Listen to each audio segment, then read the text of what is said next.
lot of the time when you have a horse like her that has a wide rib cage and wide chest, is that we always automatically assume we need a really wide tree, right? So we're like, oh, look how wide she is here. She needs a wide tree. Don't leave on me, please.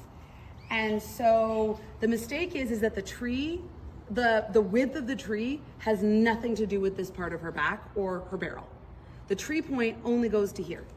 So if I look at what the angle of her wither is here versus the angle of her back here, if I fit my tree to the angle of this back, that's how it's gonna fit at the wither. And then what ends up happening is, remember we talked about that focal, so we get that accessory nerve impingement, but the other thing that happens is the moment you tighten the girth and this big gap is here, every time you rise and fall out of the saddle, this is happening. And so the saddle feels really, really unstable and kind of hangs from the muscle at the top of the wither here instead of meeting the angle. So we have two parts to every tree on a saddle.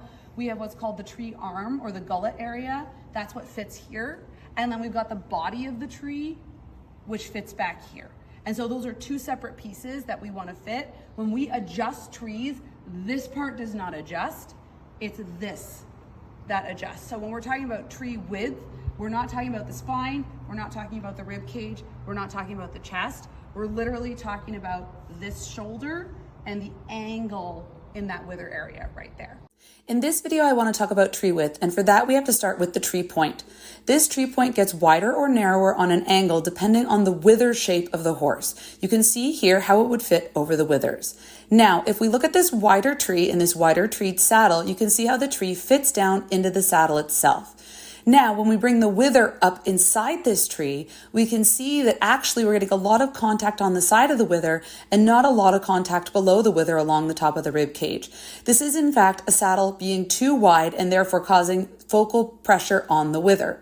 Now here, look at this with this actual narrower tree on the same wither. Again, we're going to see the tree fit down inside the saddle, and then we're going to bring those withers up. And we can see that even though this is a narrower tree angle, it actually gives us much more flush contact with the horse's wither, less impingement on the wither, much more surface area covered, better fit. This picture is a really fantastic example of showing where the nerves come out in our horse's wither.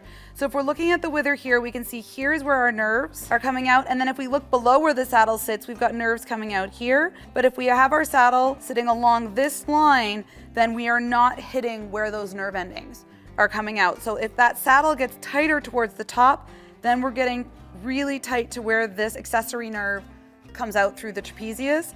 And when that nerve is pinched, what it causes is all of these muscles in the base of the neck to tighten, as well as the back to drop. And so this is what we're trying to stay away from with that tree width and angle.